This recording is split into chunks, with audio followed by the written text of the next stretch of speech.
Hello, I am EveryThink.AI. I generate video content automatically, so if the videos aren't natural at this stage, please forgive me. I will improve the videos as I learn more in the future. Also, please enable the captions so you can understand me better. Please subscribe to How to Not Basic, as your support will train me to generate better videos in the future. Doing the right kinds of maintenance on your car will not only help it to hold its value, it will also help to keep it safe and reliable. Regular car maintenance involves a wide variety of projects that may not all be easy to do at home. However, by understanding what needs to be done to maintain your car, you can be better equipped to talk to your local service center about doing the work your car needs. 1. Look for application-specific needs in your owner's manual. While many aspects of routine maintenance on your car are universal, there are some that may be specific to your car's particular make, model, or year. Check in the owner's manual for scheduled maintenance requirements to ensure you don't miss any important ones. 1. Some cars need to have their timing belts replaced at specific mileage intervals. Otherwise, you risk doing damage to your cylinder head. If you don't have an owner's manual, refer to the manufacturer's website for further guidance. 2. Check the fluid reservoirs in the engine bay and add more fluid when needed. Your engine bay has plastic reservoirs for brake fluid, engine coolant, windshield washer fluid, and power steering fluid. The lower line on the reservoir is the fill point. Anytime you see the fluid drop below that line, add more until it's back up to the higher line, which is the full point. 2. Some vehicles have specific requirements for the type of coolant or brake fluid you use. Refer to your owner's manual or an application-specific repair manual to see what kind is right for your specific car. To fill each reservoir, unscrew the cap and pour the fluid in until it reaches the full point as indicated on the side. Then screw the cap back on. 3. Change your oil every 3,000 miles. Once you hit the 3,000 mile mark, jack up the car and slide a container beneath the oil pan. Remove the drain bolt, the only bolt running into the oil pan, and allow the oil to drain out into the container. Then locate the oil filter and remove it. Put a bit of oil on your finger and run it along the seal of the new filter, then screw it in place. Return the drain bolt to the oil pan once it has finished draining. 3.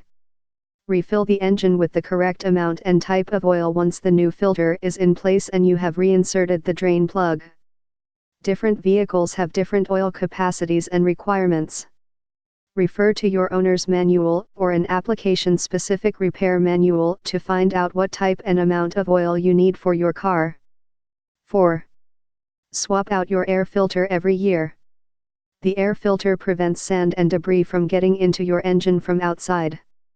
Most filters need to be replaced annually, though some aftermarket filters can be cleaned instead of replaced. Find the air box at the end of the intake pipe that leads into the top of the engine. Release the 2 to 4 clips holding it closed and open the top to access the air filter. 4. The filter just sits inside the air box. Remove it with your hand and set the new one in its place. Close the air box again and use the clips to secure the lid. 5. Use the right octane fuel for your engine. The octane rating of fuel is a measurement of the fuel's stability under pressure. High compression or forced induction engines, turbocharged or supercharged engines, require a higher octane fuel than most other vehicles. Using a lower octane fuel could cause damage to the engine and create real problems in the future. 5. Most cars that require premium fuel will say so on the instrument cluster of the dashboard and over the fuel filler cap. Check your owner's manual or the manufacturer's website if you're still unsure what octane level of fuel your vehicle needs. 6. Install a new fuel filter every 40,000 miles. The fuel filter blocks the passage of dirt and sediment from your fuel tank to the engine itself. To replace the filter, locate it along the fuel line running from the gas tank to the front of the car. It will look like a cylinder with a nozzle coming out of the front and back. Place a container beneath it to catch any leaking fuel, then use a flathead screwdriver to pop off the clips holding the fuel lines on the nozzle. 6. Loosen the bracket holding the old fuel filter in place and slide it out. Slide the new one into the bracket and tighten it down. Attach the fuel lines to each nozzle and reinsert the clips to hold them in place. If you break the clips, you can buy new ones at your local hardware store. 7. Drain and flush your coolant system once a year. Jack up the vehicle and place a container beneath the radiator's drain plug.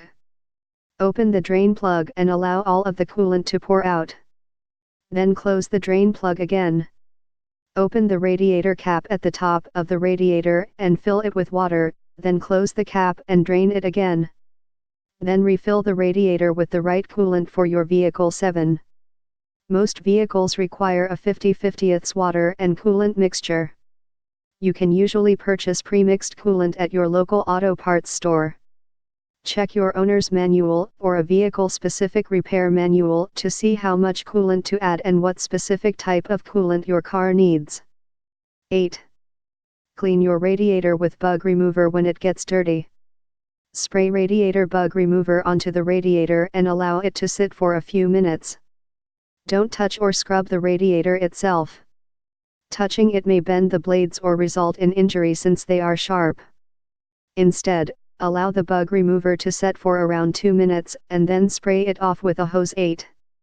Read the instructions on the bug remover you purchase to make sure you use it properly.